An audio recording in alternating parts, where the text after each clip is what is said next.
Buenas tardes. De nuevo me presento, Víctor del Carmen Avendaño Porras, desde el Centro Regional de Formación Docente e Investigación Educativa en el sur de México. Me da mucho gusto estar de nueva cuenta con todos ustedes, ahora dándole continuidad al tema de la clase anterior, en el que abordábamos algunos conceptos importantes que tienen que ver con el pensamiento crítico. Y el día de hoy continuaremos, le daremos continuidad a lo que comenzamos a hablar en la sesión anterior.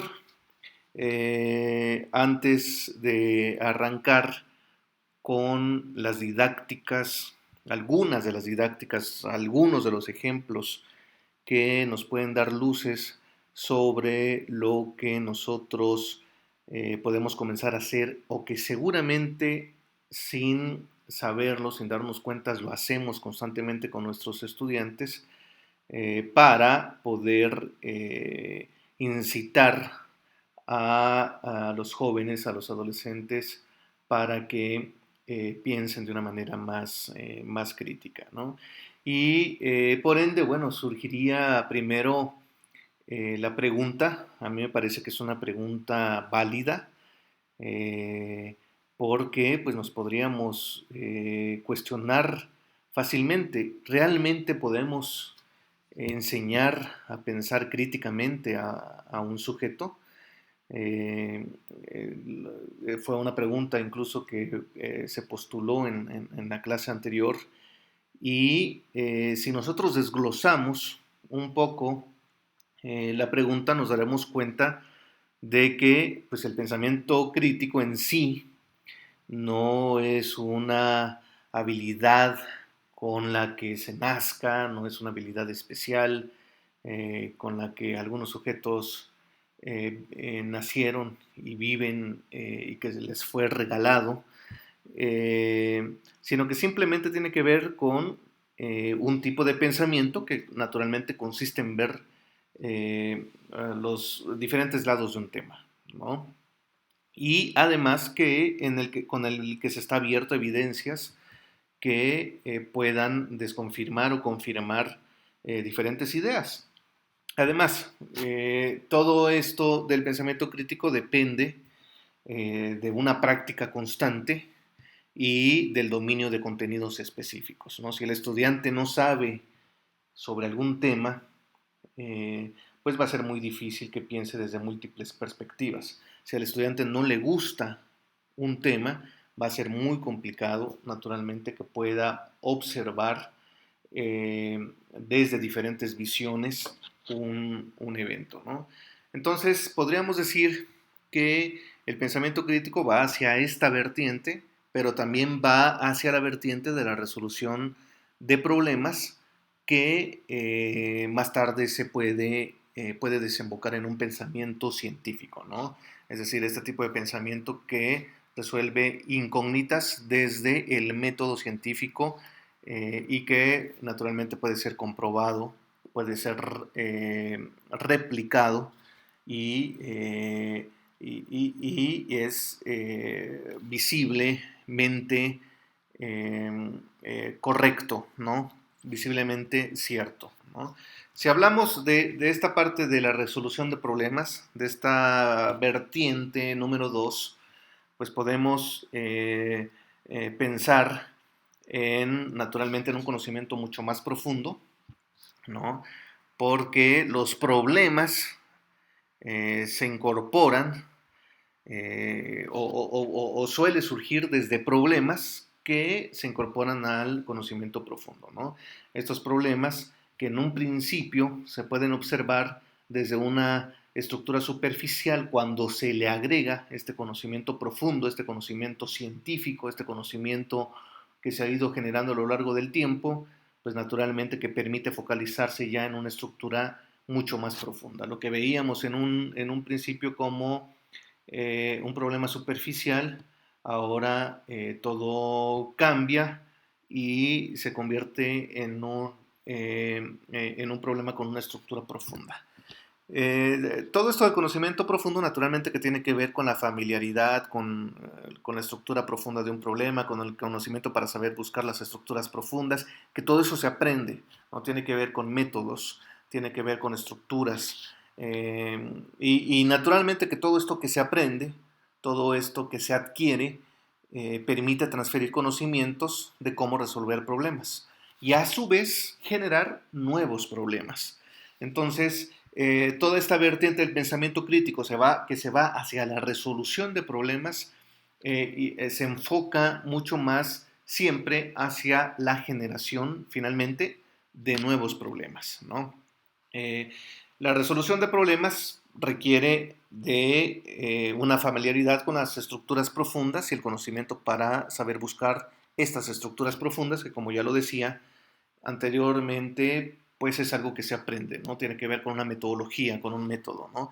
Y por lo regular, si abordamos el punto uno, que es la familiaridad con la estructura profunda, pues tiene que ver con la práctica, ¿no? De distintas manifestaciones de un tipo de problema y la experiencia repetida con un problema, ¿no? Cuando el sujeto está constantemente topándose con un problema y hay una experiencia repetida hacia él, pues esa misma práctica va a lograr que pueda resolverlo, ¿no?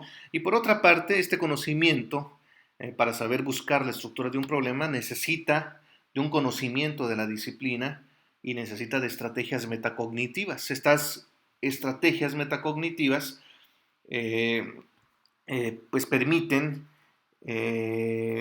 adquirir un conocimiento para integrar las estrategias para resolver naturalmente el problema, ¿no? Y poner en conocimiento esta práctica que nos va a permitir la resolución, ¿no? Al final de cuentas, cuando estamos hablando de este pensamiento que se va hacia el pensamiento crítico, que es un tipo de pensamiento que puede ver diferentes estructuras, que puede confirmar o desconfirmar ideas, y cuando vemos el pensamiento que va hacia la resolución de problemas, vamos viendo naturalmente que las estructuras se van complejizando, ¿no? Y ya estaríamos hablando de algo que está muy en boga ya desde hace algunos años, pero que todavía no se instaura del todo en los colegios y en las universidades, que es el pensamiento complejo, ¿no? Pero bueno, regresando un poco a este pensamiento científico, ¿no? Que al fin de cuentas, como ya lo decíamos, surge de un pensamiento crítico que no es una habilidad, dado que no puede ser ocupada en cualquier momento, una característica que tiene toda habilidad, porque una persona puede tener pensamiento crítico sin entrenamiento, pero a veces con un entrenamiento intensivo fallan al pensar críticamente.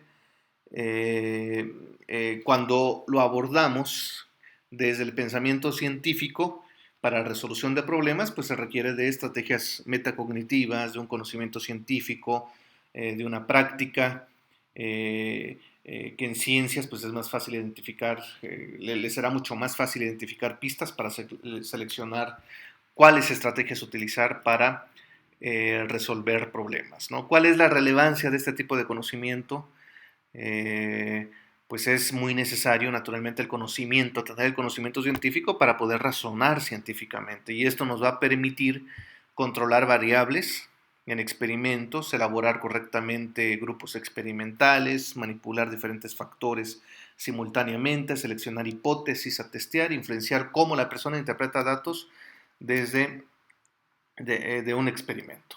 Entonces, dejando un poco ya esto, ¿no? Esta diferencia entre este pensamiento crítico que eh, no es una habilidad, sino un tipo de pensamiento que puede diferenciar, que puede confirmar o desconfirmar ideas, y el pensamiento científico que requiere de una instrucción mucho más profunda, podríamos preguntarnos ahora qué es lo que busca el pensamiento crítico, ¿no? Bueno, antes, resolviendo la pregunta anterior, qué es lo que originó realmente todos estos diagramas, nos preguntábamos, ¿puede enseñarse el pensamiento crítico? Pues en efecto, ¿no? Se puede pensar en que el pensamiento crítico puede ser enseñado, puede ser practicado, y puede ser habilitado en un sujeto, ¿no? ¿Qué busca el pensamiento crítico?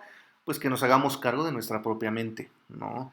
Que sepamos, para empezar, cómo trabaja, cómo piensa, que nos autoexaminemos reflectivamente para controlar las costumbres, los hábitos, la forma de pensar impulsiva y eventual, que examinemos las motivaciones que tenemos para hacer lo que hacemos, que sometamos nuestras razones a un escrutinio crítico para saber, pues, si nuestro razonamiento está justificado de una manera lógica, de una manera racional, ¿no?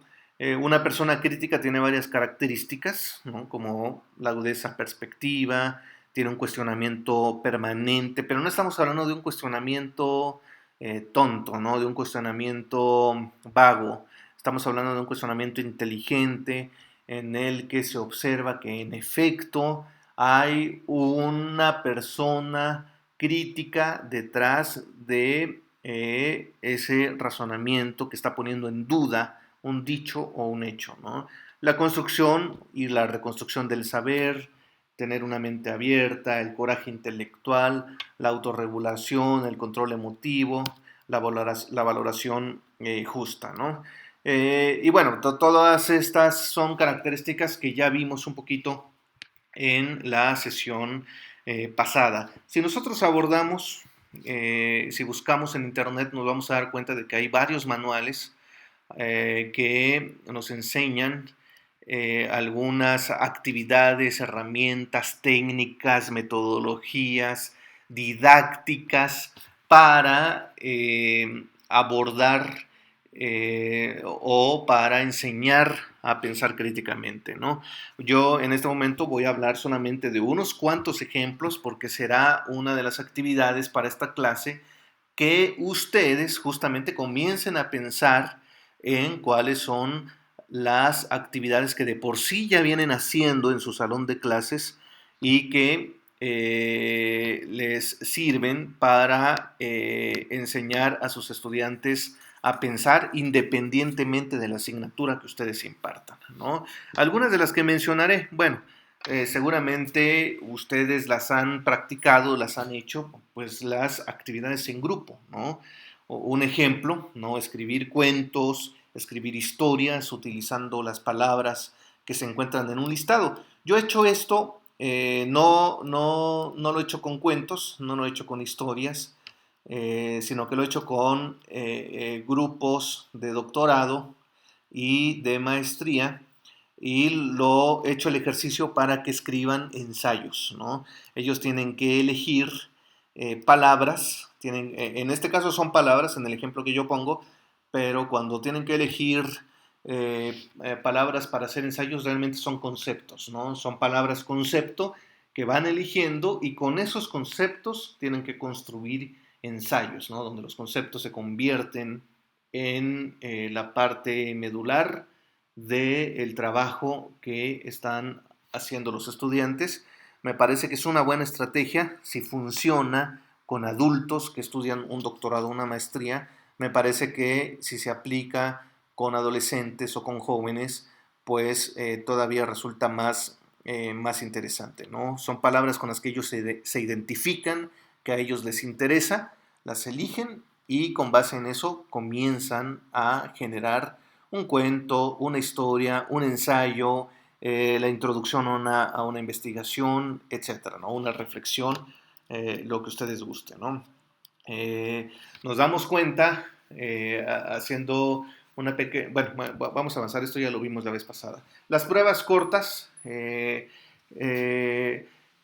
pues hay varias aplicaciones que se utilizan constantemente ahora para atraer a los estudiantes y que tienen que ver con el uso de las tecnologías. En ocasión pasada ya veíamos que estamos viviendo pues en la época en la que más tecnologías hay por todas partes y en el ámbito educativo no es la excepción. Sin embargo, ¿para qué utilizan las tecnologías los muchachos? Es importante que nosotros como docentes involucremos las tecnologías a las clases porque a mí me parece que los estudiantes hoy en día están hablando en un lenguaje, ellos comprenden perfectamente bien el lenguaje de las máquinas, es decir, el lenguaje de un celular, el lenguaje de una tableta, el lenguaje de una computadora, y si el docente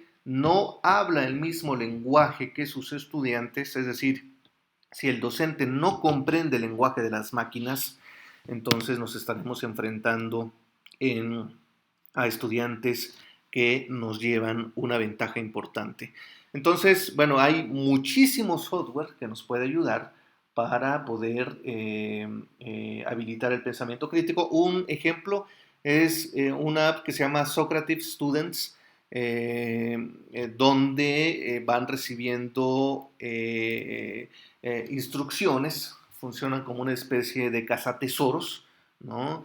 Una especie de es para darles pistas, ir dándoles pistas para que lleguen a resolver un problema, ¿no? Yo les recomiendo que utilicen las tecnologías de una página que se llama Go2 Web 20, donde se nos enseña ahí un promedio de unas 10.000 tecnologías educativas que pueden ayudarnos mucho para poder aplicarlo en el salón de clases, ¿no? Otra de las estrategias, pues es obviamente el uso de las preguntas guías, ¿no? Eh, antes de alguna lectura, ¿no? Es decir, plantear primero las preguntas antes de que ellos se enfrenten a la lectura. ¿Por qué? Porque así ellos comienzan a reflexionar, intentan responder a esas preguntas previo a adquirir un conocimiento. Así ellos se darán cuenta de cómo cambia la respuesta después de hacer una lectura, ¿no? Y obviamente esto también me parece que es una herramienta que se puede utilizar constantemente, independientemente de la asignatura que se imparta, ¿no? Las pruebas cortas de 5 minutos al comienzo de cada clase, no visto tanto como una prueba, ¿no? Sino visto como una retroalimentación, ya sea individual, ya sea grupal, pues eso permitirá también que los estudiantes vayan adquiriendo cada día más fortalezas para pensar de una manera crítica, ¿no? El uso de presentaciones multimedias, como ya lo decíamos, ¿no? Que hay muchísimo, pensamos que solamente el PowerPoint y el cañón es la única manera de utilizar herramientas multimedia, pero hay muchísimas, ¿no? Hoy en día tenemos tantos canales de profesores superestrellas que suben sus clases a YouTube, otros que suben clases por medio de podcast. Entonces, bueno, podemos utilizar la televisión, la radio, juegos, las impresiones, la misma música, las películas. Tenemos muchas herramientas a nuestro favor para intentar hacer pensar de una manera más potente a nuestros estudiantes si nosotros sabemos utilizar estas herramientas, ¿no? Eh, Otra de las estrategias es hablar menos, obviamente en una clase, pues para que los estudiantes tengan la oportunidad de hablar más, ¿no? Forzarlos a que los estudiantes participen, a que hablen, a que digan, a que no tengan temor. A mí me parece que hubo toda una generación de estudiantes que se formaron en las escuelas 1.0, en estas escuelas en las que el docente estaba en una tarima y en la que él solamente dictaba la cátedra, pero y los estudiantes solamente recibían información sin la posibilidad de retroalimentar. Pasamos a la escuela 2.0 en la que el estudiante ya podía retroalimentar, en la que podía contestar, en la que podía decir. Pero bueno, a mí me parece que ahora estamos en esta escuela 3.0, que es una en la que hay un feedback constante, hay una manera de estar retroalimentando, de estar generando nuevas ideas, de estar corrigiendo. A mí me parece que la estrategia de hablar mucho menos como docente para que los estudiantes sean quienes se expresen, quienes hablen, quienes digan, pues funciona, sigue funcionando y funciona muy bien, ¿no? Pensar en voz alta frente a los estudiantes, es decir, no tener temor a expresar lo que se diga, me parece que es algo de vital importancia, ¿no? Naturalmente que fomentar la colaboración. Hoy en día vivimos en un mundo en el que no se concibe al individuo como un sujeto que pueda crear conocimiento o que pueda gestionar conocimiento desde la individualidad, ¿no? Lo tiene que hacer desde los grupos, desde la colaboración, desde el compartir. Y eso me parece que sigue siendo muy válido, así como pues la organización de debates, la redacción de ejercicios de preescritura. Hoy que vivimos en este mundo en el que Internet nos ahoga y en el que por todas partes tenemos redes sociales y tenemos plataformas, pues la escritura y la lectura se convierten en dos de las herramientas vitales para la generación millennial, ¿no? Necesitamos que los estudiantes escriban bien, que los estudiantes comprendan lo que leen, ¿no? Son dos de las habilidades principales. Entonces, naturalmente que requieren de muchísimos ejercicios de lectura, de escritura, de redacción, ¿no? Pues pedir, obviamente, a los estudiantes que evalúen los trabajos de otros, es decir, la coevaluación, me parece también que sigue siendo una estrategia relevante, estimular a los estudiantes para que ellos mismos determinen los pasos a seguir en una actividad, ¿no? Es decir, impulsarlos, decirles tal vez qué es lo que van a hacer al inicio, pero que ellos construyan las actividades como piensan que se debería hacer, ¿no? Son algunas de las estrategias, algunas de las herramientas didácticas que nos podrían servir, ¿no? Otras, bueno, tienen que ver con solicitar a los estudiantes que escriban diálogos constructivos, fomentar la autoevaluación y el descubrimiento, pues enseñar apps útiles, los estudios de caso, ¿no? Que hay obviamente ciertas disciplinas en las que los estudios de caso son vitales, hay otras en las que no se aplican mucho, pero me parece que los estudios de caso se podrían aplicar prácticamente en cualquier disciplina que podamos pensar, ¿no? Como estudios de caso como tal, ¿no? Pensemos en sociología. En sociología, por lo regular, pues se habla o se aborda las clases de sociología naturalmente desde la reflexión. El profesor está pensando, está sucediendo actualmente esto en una sociedad por X, Y y Z razón, ¿no? Pero no se ven como casos reales como tal, ¿no? En el derecho, por ejemplo, se ve mucho eso, ¿no? Se observan los casos, está el caso X y se observa cómo es que se desenlazó, cómo es que se llevó a cabo, en qué terminó, porque es posible que ese caso marque una jurisprudencia. Me parece que estudiar disciplinas, cualquier disciplina desde los casos, es mucho más enriquecedor que estudiarlo como un fenómeno aislado que no se puede repetir en ningún momento en otra parte, ¿no? Lo mismo sucede con el uso de las analogías y también con el uso de los escenarios incompletos, ¿no? En el que a los estudiantes se les da una gama de elementos para construir un escenario, un caso, una situación. No se les dan todos los elementos, sino que ellos tienen que saber qué es lo que falta, qué es lo que sobra, hacia dónde nos lleva tal escenario, hacia dónde nos lleva tal situación, ¿no? Pensemos otra vez en casos económicos o sociológicos, ¿no? Por ejemplo, aquí en México en este momento estamos viviendo momentos complejos con la migración de nuestros hermanos centroamericanos hacia que quieren ir a Estados Unidos y que toman a México de paso. Bueno, hay muchos casos ahí que podríamos tener como casos de estudio, ¿no? Bueno, ¿qué pasaría en un escenario en el que Trump gane nuevamente las elecciones, o en el escenario en el que Trump no gane las elecciones, o en un escenario en el que López Obrador haga un referéndum para revocación de mandato y pierda el referéndum y tenga que renunciar, o un escenario en el que 1 millón de migrantes de repente quieren pasar hacia Estados Unidos y toman como tránsito México. Es decir, se puede jugar con muchísimos escenarios y a mí me parece que eso es sumamente enriquecedor porque los estudiantes no solamente van a aprender a pensar críticamente, sino que van a poder analizar desde diferentes vertientes qué es lo que podría suceder desde diferentes índoles, con diferentes elementos, con diferentes escenarios, ¿no? Pues utilizar el método socrático para plantear preguntas, ¿no?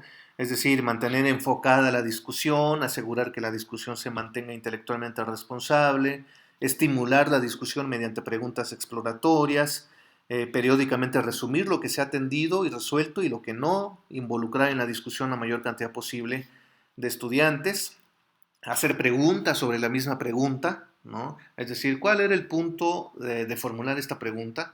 Es decir, es una pregunta sobre la pregunta. ¿Por qué cree usted que formulé esa pregunta? ¿Qué quiere decir eso? ¿Cómo aplica en la vida diaria? Etcétera, ¿no? Hacer preguntas para comprobar implicaciones y consecuencias. Y entonces, ¿qué pasaría? ¿Cuáles son las consecuencias de esa suposición? ¿Cómo puede usarse para? ¿Cuáles son las implicaciones de qué manera afecta? Si se dan cuenta, cada pregunta pues detona todo un escenario posible, ¿no? Preguntas para comprobar implicaciones, en qué forma se conecta con lo que aprendimos antes, por qué es importante, qué está insinuando, por qué es el mejor escenario, qué generalizaciones puede usted hacer, etcétera, ¿no? Entonces, a mí me parece que estas didácticas, estas estrategias aplicadas simultáneamente con la enseñanza de cualquier disciplina, de cualquier materia, me parece que va a ir poco a poco esbozando a un pensador crítico que, como ya lo decíamos antes, tenga agudeza, cuestione permanentemente, construya y reconstruya, tenga una mente abierta, tenga un coraje intelectual, se autorregule, tenga un control emotivo y una valoración justa. Como ya lo decía anteriormente, estas son solamente algunas, ¿no? Hay muchas. Justamente el ejercicio, uno de los ejercicios que ustedes realizarán, pues es el de proponer muchas otras. Vamos a hacerlo de una manera colaborativa en una especie de blog. No sé si ustedes han trabajado anteriormente con una herramienta que se llama Padlet. Ya les dejaré las instrucciones en la plataforma, pero van a ingresar a Padlet y cada uno irá subiendo las experiencias que ha tenido, así como las propuestas didácticas que ustedes utilizan o quisieran utilizar o les parece que funcionarían en un aula para impulsar, para fomentar el pensamiento crítico. Pues muchas gracias por la atención prestada a esta videoclase. Les agradezco mucho y seguimos en línea en la plataforma. Muchas gracias y